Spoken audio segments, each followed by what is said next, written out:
In this scene, we'll be creating a flame and embers system using ExplosiaFX and the xpEmitter. We'll use Vertex Maps and the ExplosiaFX source tag to paint parts of our coal mesh that we want to burn. We'll then dial in the look of our flame using the simulation tab of our ExplosiaFX object, and we'll create a collider from a high-res mesh.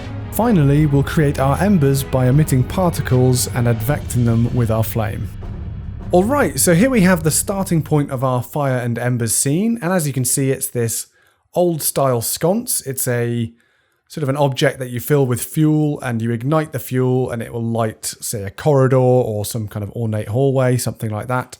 And you can see it's got some viewport materials, we've got some cast iron, and then when I look down into it, you'll see that we have this lumps of coal that have all been merged into one polygon object, and that will of course be the source of our ExplosiaFX sim. Okay, so let's start adding some ExplosiaFX items to our scene. In fact, let's drag our coal source out here, and then let's add our ExplosiaFX object. And we can grab that from our XParticles menu, Dynamics, ExplosiaFX. Now you can see it's world 0, and our simulation bounds currently are encapsulating the whole of the sconce, but it's not in the area that we're going to want our flame. We want our flames obviously coming out of the top of the sconce and moving upwards. So let's move our simulation bounds, our whole ExplosiaFX object, up on both Y and Z. And there we go. And you can see I'm including the top of that sconce, but we don't need the rest of it because the only area where there's going to be fire is obviously at the top. And like I said, it's going to be moving upwards. Now the simulation bounds size, so the solver size here, you can see we've got handles for that. We can actually change that size. Now, we don't need to worry too much about that being at its maximum size right now. We want to make sure that there is enough headroom for our fire to rise and even the embers to be carried by the heat and temperature. But on the sides here, we obviously don't need them to be quite that large. However, we don't need to worry about it because the adaptive bounds will actually take care of most of that. So it won't solve anywhere it doesn't need to. It's not going to solve every single voxel that we're seeing inside this container. So you need to make sure the bound size encapsulate your volume. And then if you've got an explosion, you'll need to have them maybe larger. But we're dealing with fire here, so it's going to be fairly predictably within this area. And of course, we can come back to that later and change it. Now, if I go to our coal, our fuel source object, and we look down here, in fact, I'm going to turn the sconce off for now. I'm going to hide it from the viewport, select our source. Now, to tell ExplosiaFX that we want this to be a fuel source, a heat source, to actually consider it for its calculations, we need to add an ExplosiaFX source tag. So we right click, XParticles tags, and then ExplosiaFX source. If I hit play now, we can see that we are adding both heat and fuel. That heat and fuel is then combining, and then the burn model is actually creating smoke from that combustion, that resulting burning. Now, we don't actually want any smoke for this simulation. We're doing, even though there might be some very thin smoke resulting, we just want to create a nice clean fire. Now, of course, because this is a light source, or it's supposed to be a light source, it wouldn't be very good if you were just adding smoke to your room as well as the light. So I'm going to go to our ExplosiaFX solver. And in the solver tab, you can see we've got a voxel size of 4. That's the default. We've also got this channels drop down. So I'm going to actually change it from having smoke active to no smoke at all. And you'll see when I play again, we get our nice just fire, just fuel that we're seeing there. And it's being lifted up. It's still burning. So it's still going through the burn model process and generating more heat and things. But we're no longer solving any smoke. We're no longer adding any smoke to our simulation. Whilst I'm on this tab, I'm actually going to increase the resolution. And of course, we do that by decreasing the voxel size. And now we have a higher voxel count, a higher resolution, and therefore we can get more detailed flames. Okay, so now we're going to go back to developing our fuel source, our lumps of coal. And if I select the ExplosiaFX source tag, and I zoom into our lumps of coal, and I'm going to actually go into wireframe. So I'm going to go to display, and I'm going to go to lines. Now, I'm just going to nudge one frame, and we get the first frame of our simulation. And of course, we are adding that heat, that fuel. We're also adding curl and pressure properties to the voxels. And those voxels are the ones within the coal. It's actually in the volume of the coal. So it's on the interior. Now, if you're thinking about that in the real world, obviously our coal is oxygen is going to struggle to get to the center of our coal and then actually have our burning occurring in that and then for it to escape the surface. So it's kind of behaving as a gas at the moment where it would allow oxygen in and that kind of thing. We want it to behave as a surface object. So the fuel is coming off our surface. So what we'll do is we'll uncheck our solid checkbox here, which makes it think that it's a volume object. And I'm going to hit play, and you'll see that we are adding our heat and our fuel on the surface of our coal now. And as a result of that, you can see if I zoom out, we're actually getting a much larger flame. So this is also the combination of decreasing the voxel size. We're getting a much larger flame. And also if I turn the sconce back on, it's filling the top of that sconce quite significantly. So let's just pause there. Go back out of wireframe and look down into the sconce, and you'll see it's filling it up really fast. And it's somewhat unrealistic because our coal wouldn't have this universal amount of fuel all across its surface. It would vary. And in our simulation, that variation would come from our heat and fuel channels. We'd have to be driving them with some kind of variation. And because we're doing it from the source, we can do it via either textures or tags. And to start with, we're going to use tags. So let's go to our source, open up our heat and fuel, and you'll see we have an input here for a tag. Now the tag we're going to use is a vertex map. So let's select our coal object, go back to frame 0 so we can actually see our coal mesh. And then we're going to look down on top of it like so. And then we're going to activate the paint tool. Now the paint tool, I'm going to use the commander to search for it. There we go, paint tool. We can use this to add vertex weight to our meshes here, and we can do it in quite a nice way. Now currently it's set to absolute. I'm going to change it to add, and I'm going to change the opacity to 10% so I can gradually add our vertex weight. And then I'm just going to start drawing. I start painting on our vertex weight like so, and you can see as I move it around and I move it back over again, it'll add up to 100% vertex weight. Okay, so now I've got this vertex map here. What can we actually do with it? Well, we can connect it up, of course, to our ExplosiaFX source tag, and we can drag it into those fields. We can drag it from that one to that one as well. In fact, let's rename that tag so we know what it is. So that's going to be known as our source vertex map.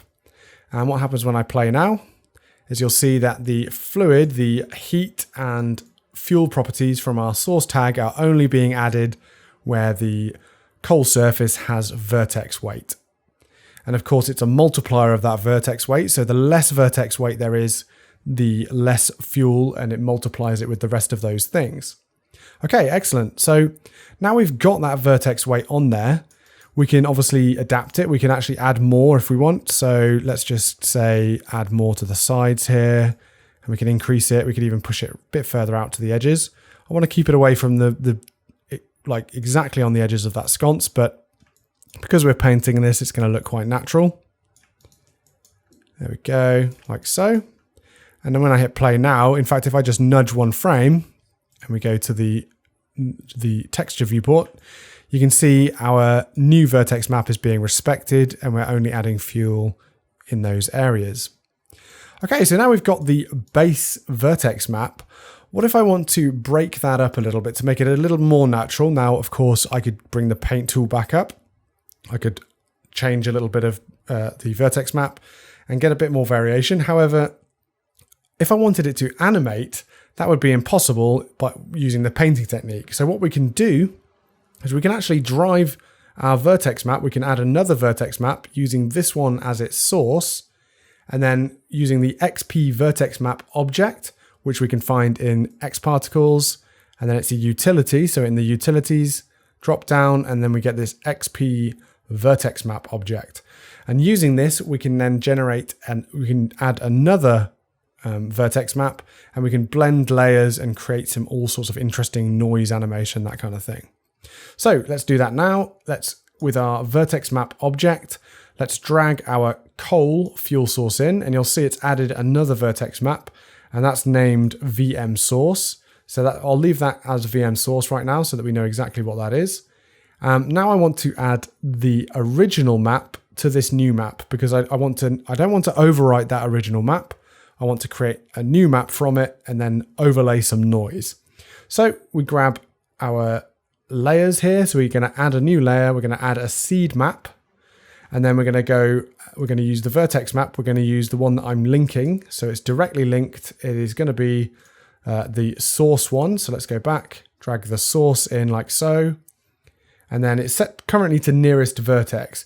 I don't want it to do that. I just want it to clone it completely. I want it to copy all the data from that tag into the new one. So I'm going to go and change the mode from nearest vertex to clone. And now when I click on the VM source tag, you can see that it is identical to our original source, painted source. Okay, so let's go back in and we can actually get rid of this polygons layer. We don't need that.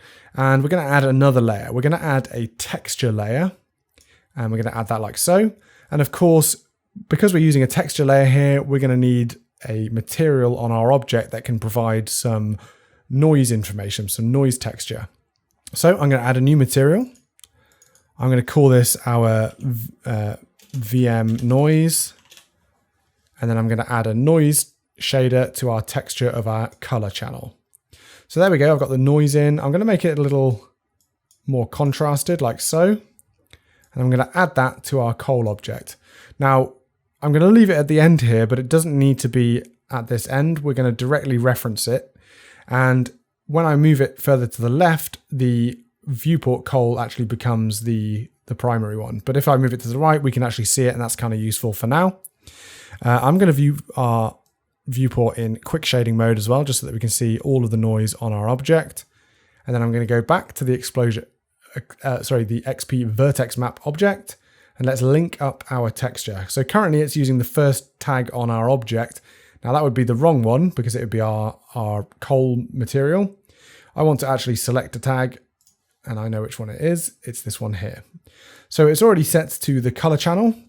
And if we go back to our vertex map, you'll now see that the vertices are receiving the information from our noisy shader here, our noisy texture, and applying it to our vertex map. However, it's not blending it with our original map. It's just taking it over completely. So let's go back to our vertex map. And just like you would do with image layers in Photoshop or something like that, we need to change the blend mode. So you can see I've got it currently set to normal. Now I'm actually going to have it subtract. So I'm going to have the lighter parts of our texture subtract from our original seed map. And there we go. You can see if I select the original source map and then our new one that has the noise knocked out of it subtracted. And of course, we're going to need to go back into our ExplosiaFX source tag and change it from our painted source to our vertex map source. So this is the XP vertex map generated one. I can now move this noise over to here. And I'm actually going to put a selection tag in it. This is another way to disable a tag. You can see because there's no selection tag called X, this will no longer display. I like to do that to keep things tidy. And there we go. So this is our new vertex map. We've connected up. Let's hit play. And you'll see that's now broken up the fuel, the source, and we're getting a much more interesting simulation. We're actually getting some breakup of our fuel and our heat, and it's looking a bit more natural. We're getting some sort of more individual flames there. So, of course, we can tweak that noise. And another really cool thing, of course, is that we can animate that noise. So let's jump into that material and let's select the vertex map whilst we're in here. Let's go to our color channel, of course, go to the noise, and then let's animate that. So let's add some animation and let's check that out in the viewport. And you'll see, in fact, let's turn the exposure effects off because we can't see it at the moment. You'll see that our vertex map is updating based on this animated noise. And we can see that in the shader here. If I right click and hit animated, you can see there, look, that's the animated noise we're going to get. So of course, if you wanted it to be larger swathes of motion, you could increase the scale of the noise like so, and you'd get sort of larger sweeps in the actual change. I'm going to drop it back down to its 100. You can change the seed, of course. If you want to find your perfect flame, you can change the seed. And the other cool thing is that now that we've generated this vertex map, we can actually use it for other purposes. Now, later on, we're going to use it for the embers. But for now, in our coal viewport material, I actually have a luminance channel.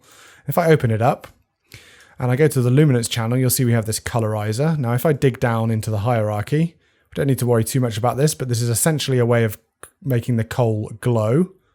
Go into there, and then you'll see we have this vertex map. I can use this new vertex map, our VM source, in this material. And if I turn on our luminance channel and I unselect our vertex map, you'll see that I'm also creating the heat patches on our coal surface, and it's being used for the material as well as the emission. So when I combine those two, this really sells the effect.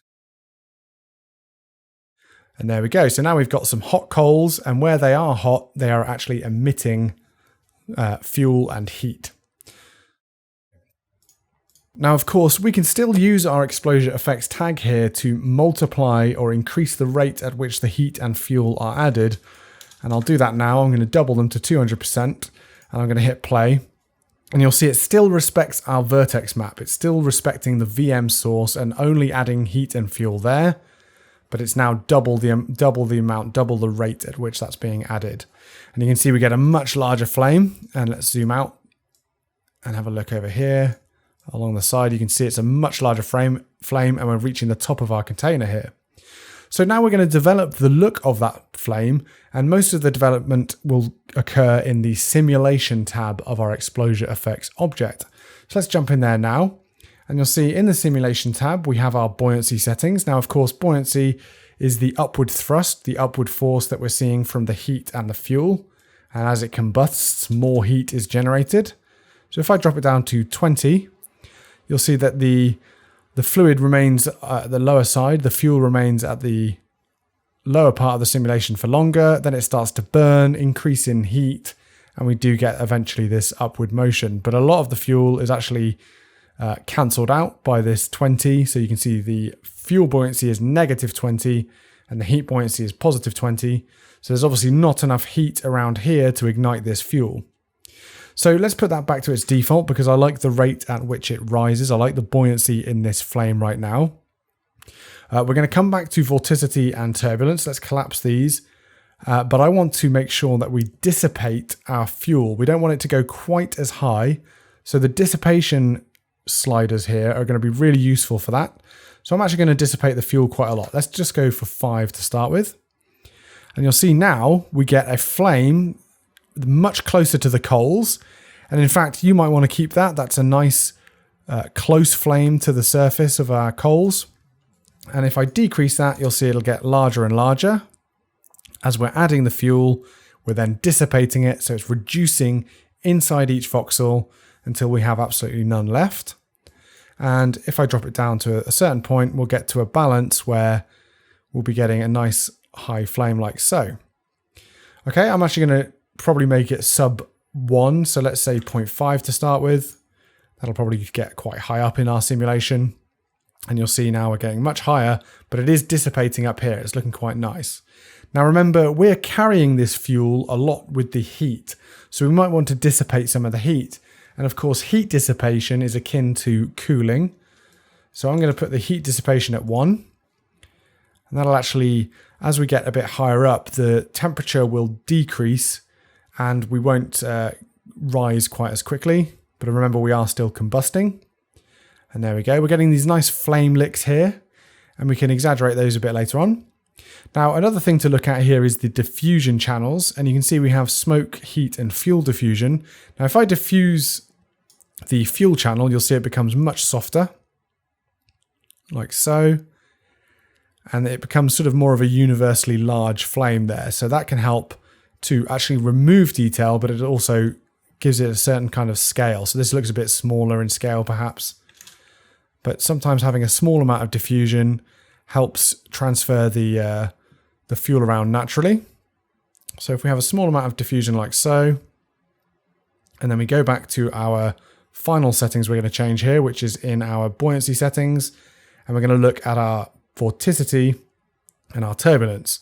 So we've got this nice flame simulation going on here, but it's kind of meeting all up the middle there, and it's actually staying as sort of one volume there, one homogeneous volume. We want to break it apart. We actually want to get these licks of flame occurring. So what I'm going to do is I'm going to increase our vorticity. I'm going to start with a really high value just to show. It's quite a sensitive parameter, depending on your simulation, of course, but this will exaggerate the rotational motion. And you're seeing it's actually giving a lot more detail. It's breaking up our fluid here, but it's doing a little bit too much perhaps. So we'll drop that back down to 10%. And then our other one here is our turbulence. So we're actually going to add some artificial turbulence to our simulation. So I'm going to put that, let's put that high to start with, extremely high.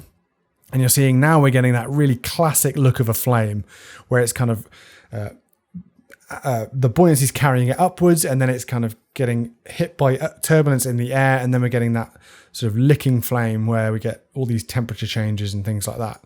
So again, that's a bit extreme. So I'm going to put it down to 10% again. And there we go. We're really starting to dial the settings in of our fire.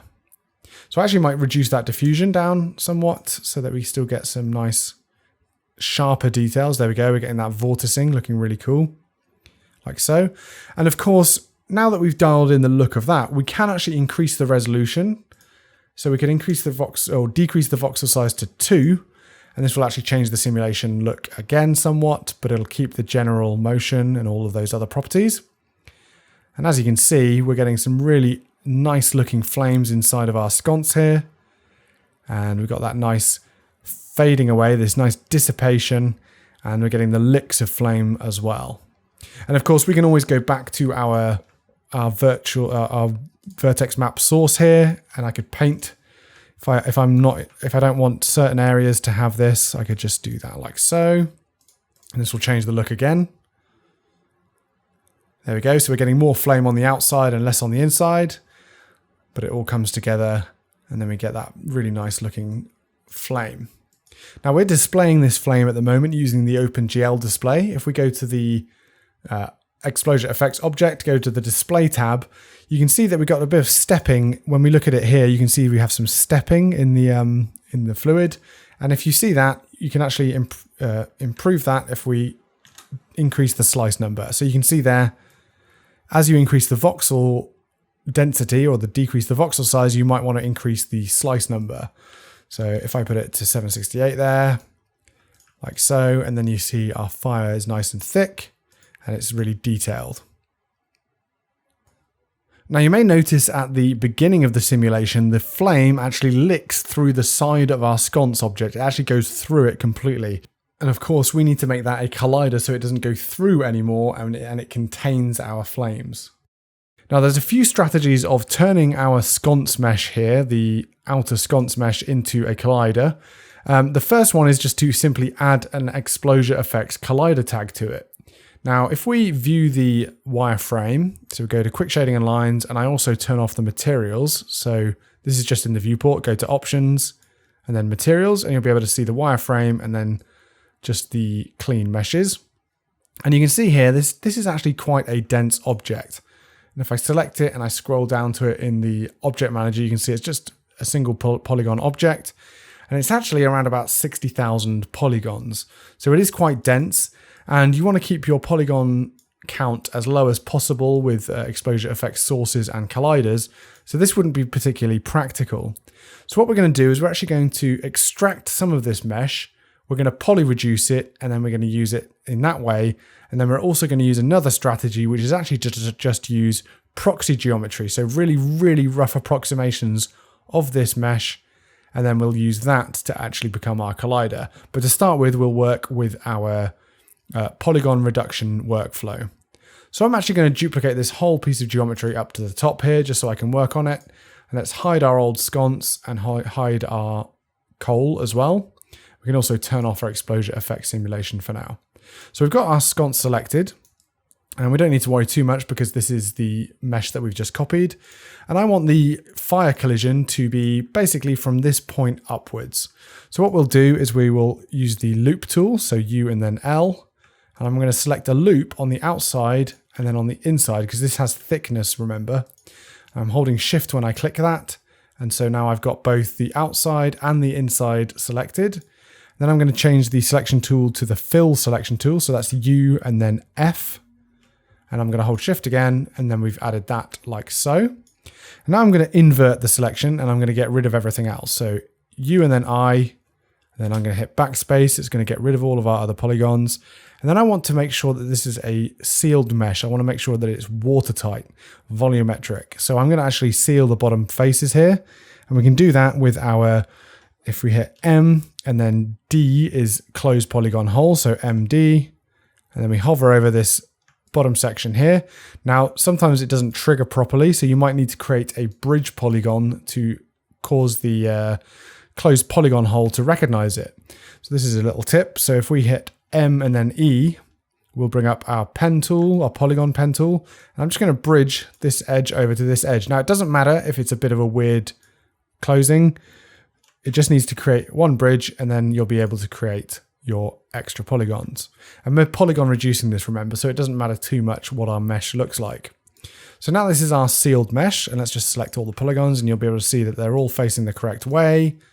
And then we go into our polygon reduction tool. So we add that, and then we drop our sconce into that, and it will process that, and it'll actually reduce the polygons down. And of course, it's a pretty ugly looking mesh, but that's not the point. We're going to be hiding this. This is not going to be a visible thing.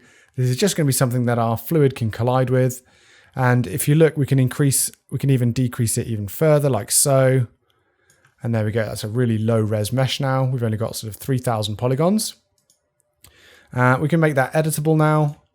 Let's bring that back out, and let's call this our sconce collider.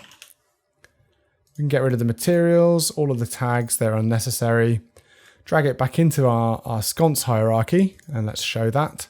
And you'll see it's in the correct position, of course, because we didn't move it, but it's in exactly the right place that it needs to be. I just need to add another tag. I need to add the ExplosiaFX collider tag. So now this is now being considered a collider. Let's actually hide that. So we're only seeing our sconce. Let's go back to our shaded views. Let's bring our materials back like so. And of course we need to turn our ExplosiaFX back on. And there we go. We can see that operating now. And you can see now it's actually simulating pretty quickly, and it's definitely slowed down a touch, but we are getting decent collisions. So you can see here we are getting no fluid going through those sort of details. And now we have a nice collider for our simulation. Now I'll just show you the other technique, and this is a very simple technique to create proxy colliders. If you really want to go extremely low on the polygon count, you can get away with things like this. So what I'm going to do is I'm going to add a cloner. And I'm going to zero it out in this hierarchy so that it's zeroed to our sconce. So I'm going to put it in the sconce hierarchy, and I'm going to make sure it's zeroed out. I'm going to put it here. Then I'm going to add a polygon object. I'm going to put it in the cloner. Then I'm going to change that to a radial cloner. So change it to a radial cloner, and you'll see what I'm doing here. Now I know that we have 8 features here, so I'm going to change the clone count to 8. And then I'm going to rotate them. So I'm going to make sure they rotate, on the pitch like so. So make sure they're 90 degrees pitch. Reduce their size until they come in and meet roughly. It doesn't have to be perfect at the moment, like so. Now our display is currently set to Garage shading, so I'm going to change it to quick shading, like so. And you can see that the details are actually on the in between our polygons. So we need to rotate our cloner here, and we can just do that here. We can just rotate the heading, and it's going to be, well, we actually know it's going to be 360 divided by 8 divided by 2. And there we go. So that's now in the middle, and our detail is here. Now, if I make this editable, and I can actually grab the polygons of this. So if I actually extrude one of the polygons, or I move the polygons, you'll see that I can do that like so. I should bring that up, but let's work on it here. It doesn't matter where it is. So you can see I'm actually extruding the top part here, but I don't want that rotation. So I'm just going to hold shift. I'm going to drag back until we hit an edge angle of 0, like so. Then I'm going to just merge. I'm going to hit M and Q, and I'm going to weld this edge so that we just get a spike like that. And you're starting to see what I'm doing here. I'm just creating a very, very coarse approximation of our details here. So this is currently just 2 polygons or 3 triangles. It's obviously a quad and a triangle. And what we could do is we could extrude out a little bit more on the edges here. And then if I scale the whole thing down, we'll get a bit more of that detail coming in. And then we just need to increase the height of our triangle like so. And I'm just tweaking it to match very, very approximately our details there. And of course you can see it's coming up a little bit high as well. So let's drop that down as well to put it about here. Okay, so now we've got this extremely rough approximation of our sconce. We can connect these up. We could actually use an XP join object. So go to the X particles menu, utilities, and XP join. And I want to make sure that I optimize so that I weld these points together. If you look, they are separated. So in the XP join, go to object, and we're going to activate optimize. And we're just going to increase the range at which it's going to optimize, and you'll see they snap. Let's increase it to 2. Just make sure we get every single point. And then we can actually make that editable. And then we're going to just give them a bit of thickness. So let's just select all the polygons in polygon mode, hit D for extrude, make sure create caps is active. And then we're just going to move that inwards like so. And there we go. Obviously, we've just reversed our polygons, so we need to reverse those. You could just do right click in polygon mode. And you'll see down here we have reverse normals, and that's back to the correct direction. And now if we move our collider tag onto this new very coarse approximation, I'll hide that. This will serve the same purpose, but it will be a faster simulation. Obviously we've lost the accuracy, so they're not exactly going to be perfect, but it does a pretty good job of keeping our flames away from our details here. So if we just show that again, you can see it's going to keep our flames away like so. So you may need to create these approximations. However, in our case, we're lucky enough that our sconce collider is nice and low res already from the reduction operation. So we're going to just hide that super low one and keep this nice, more detailed collider. Okay, so now we've got our basic fire, more than basic fire simulation going. We can add those embers, and this is actually a really fun part.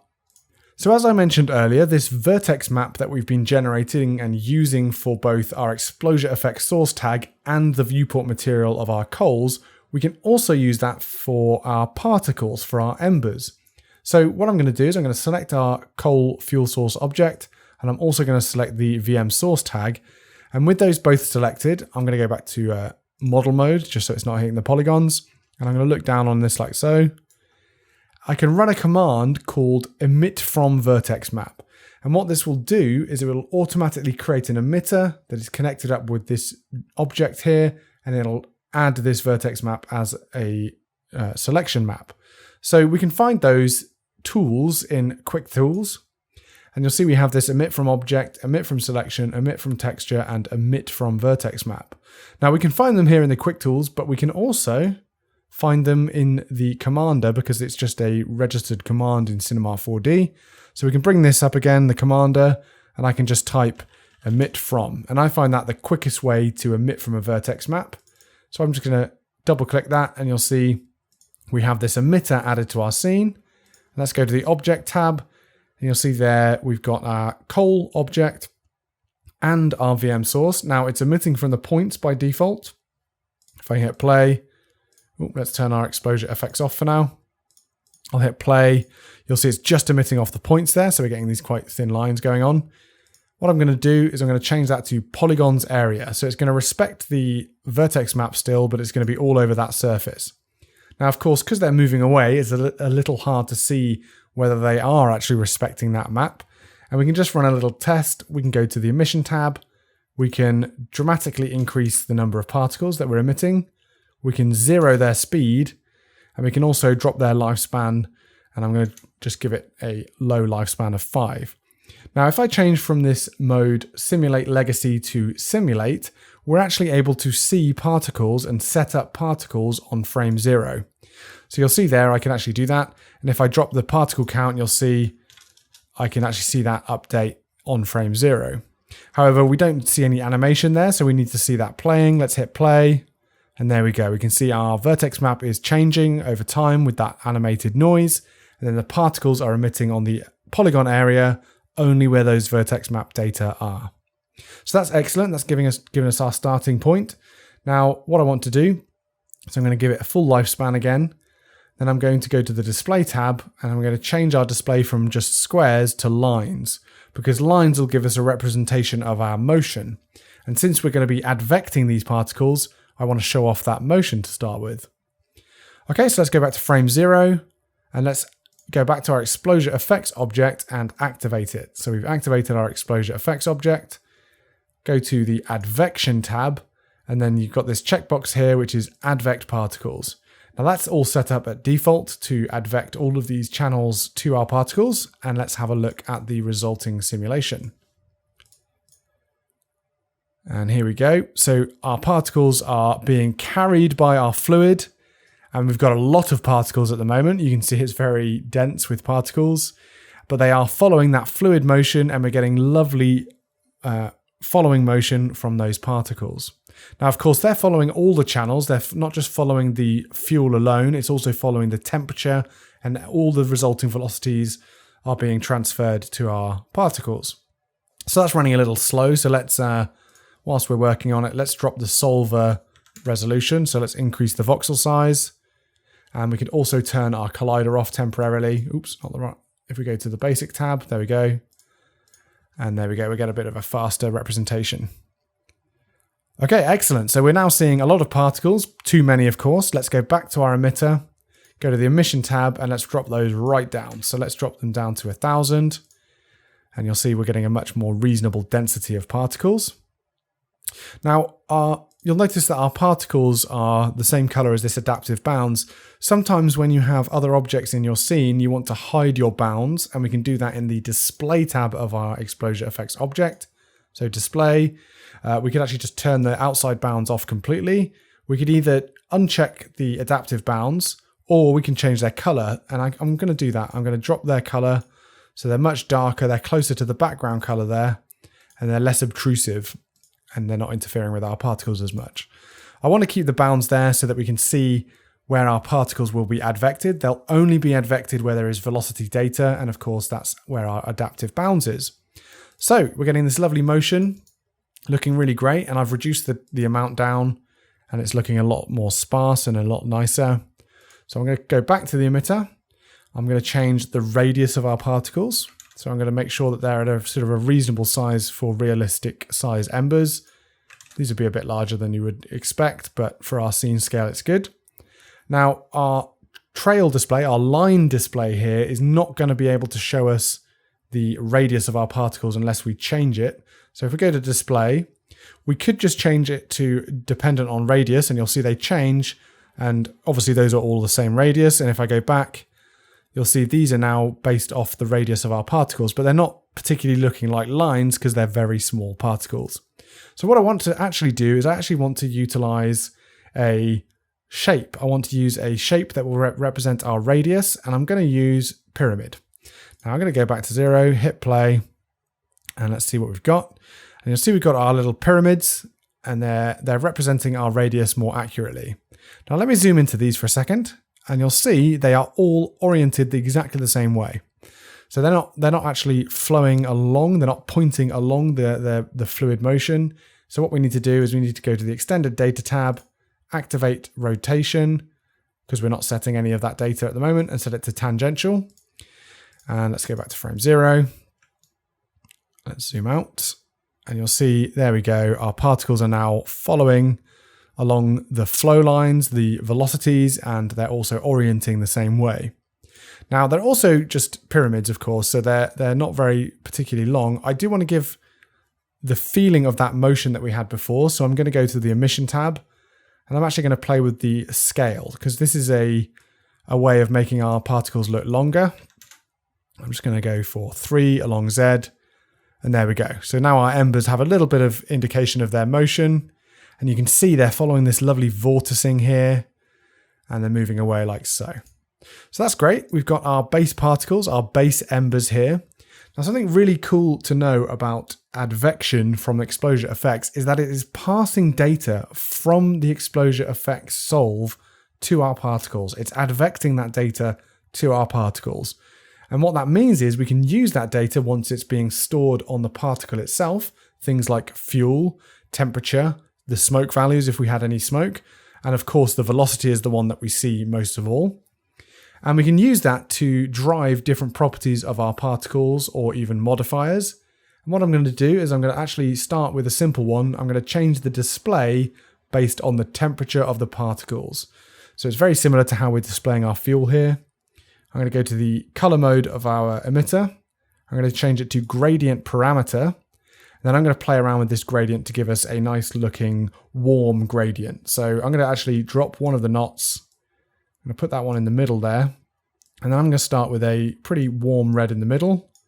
And then at this end, I'm actually going to go to black. So let's HSV, drop that to 0 like so. And then on this one, I'm actually going to go for another, if I use this Kelvin, this temperature slider, I'm actually going to go for somewhere like that. And I'm also going to overbright that. So I'm going to increase the brightness on the gradient so that we get a bit more yellow. And then on this middle one, I'm also going to add that to, set that to 150 as well. So we've got a nice gradient now from nothing. So no temperature would be the black here, all the way through to the reds, oranges, and then the yellow at the end there. In fact, the yellow could even be brighter than that. So it's just pumping the brightness. So currently it's set to age. So that this parameter that we are ramping along this gradient is actually age. And if we hit play, you'll see that our particles start off as that dark. They'll then go through over their age, that cycle of colors. We don't want that to happen. We actually want to represent the temperature. So we just need to change our gradient parameter to temperature. And you can see we have smoke and fuel here as well. So temperature, it gives us a default range of 0 to 100. Now, we know that our voxels can only contain up to 1. So 0 to 1.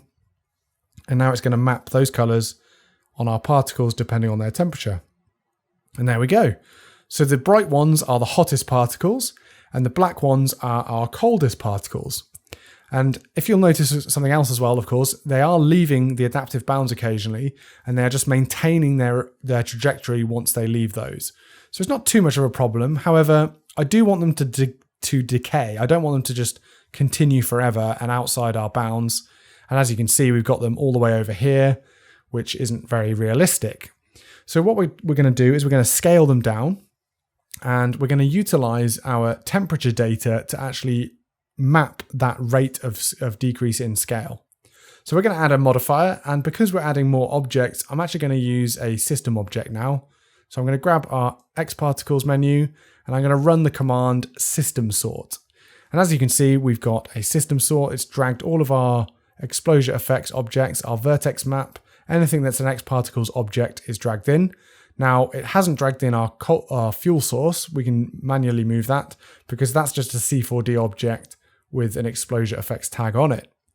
Okay, so we've got all of that still set up and I need to add that modifier. So I'm going to add a scale modifier. So control modifiers, and then we're going to find it here, XP scale, and then I'm going to have it reduce the scale over time. So it's going to change over time. So I'm going to make it a negative value and I'm going to make it a pretty slow value. So to start with, I'm just going to go for negative 0.05 and then I'm going to give it a touch of variation and then let's go back to 0 and let's watch what happens now. And you'll actually see our particles have instantly vanished because this is it's too rapid of a decrease. So let's put that to 0.01. And there we go. We're scaling our particles down. We're scaling our embers down and they are now vanishing. However, they might appear to be vanishing, but what's really happening is they are just reducing to this lower radius limit of 0 and then they are persisting in the scene. So we don't want that because if we're keeping adding particles to our scene, we want to keep it as efficient as possible and we can't see them anyway, so what's the point? And we can actually view these if we go to the emitter and we go to the display tab and we change it back to squares, and then I hit force display, you'll see that we have way more particles than it appears when we are actually showing our radii. So we're seeing our radius displayed with our pyramid display. Okay, so let's leave that on squares and force display. And what we'll do is we're actually going to evaluate, we're going to question what particles have a 0 radius, and then we're going to kill them. We're going to use a question and then an action to remove them from our simulation. So we go to our emitter, we go to the questions tab, and you hit add question. It automatically selects that question, and at default it's just the particle age. But I want to test the particle radius. So we just go up to the top here and you can see particle data is age, change it to radius, and you can see it's equals 5 at the moment at the default. I'm going to say if our particle equals 0 radius, do this action, and then I'm going to add an action. This action is going to be a direct action, which means I'm going to directly manipulate the particles with this action. And then I'm going to change it from the direct action change geometry to change life. And by default, that's set to just kill the particles. So what's happening here is we are questioning the particles. We're saying, what radius are you? Is the current radius 0? And if so, execute this action, which is obviously to kill the particles. So let's test that out. Let's see what happens. When I hit play now, you'll see our particles are being emitted. And we are seeing particles actually finishing. Their life is over and they're being removed from the scene. So those are those particles that are at 0 scale, 0 radius, I should say. And let's go back to our nice pyramid display tab of our emitter. And there we go. Let's change it back to pyramid. And there we go. We're getting some very natural looking embers now. Okay, so the last thing we're going to do with this is that we can actually map the speed at which the radius change here, the rate at which they decrease their scale, based on the temperature. So what we're going to do is we're going to get a few more of the cooler ones actually remaining in the scene. And we're going to do that by going to the mapping tab.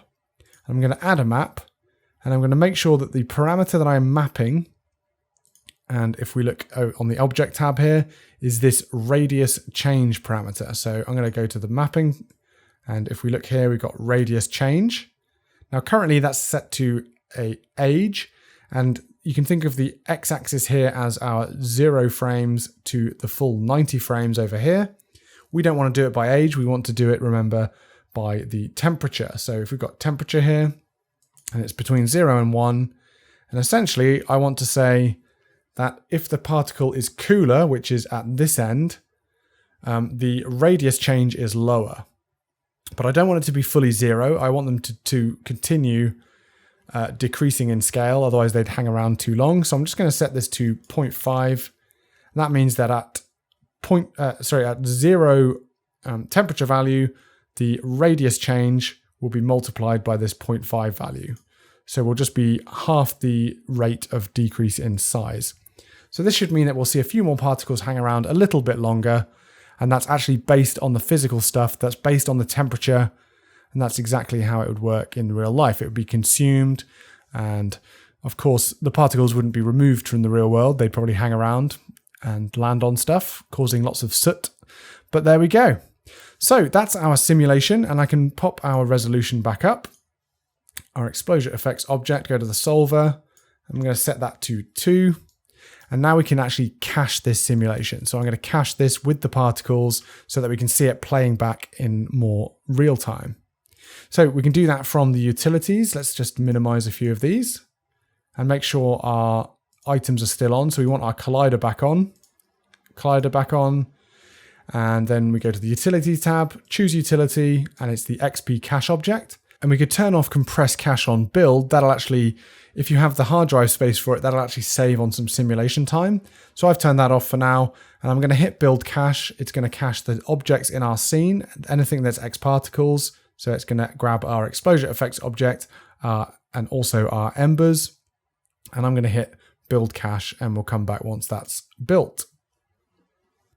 And okay, that's cached now, and it took a grand total of 1 minute 37 seconds, and it used up 3 gigs worth of disk space. So this isn't a particularly heavy cache. It was a pretty quick one.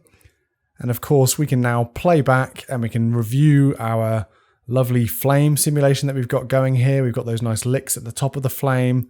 That velocity is then being transferred. It's advecting our particles, and we're also advecting temperature into our particles, which is helping us with the color and displaying them. and then also adding some mapping to our modifiers.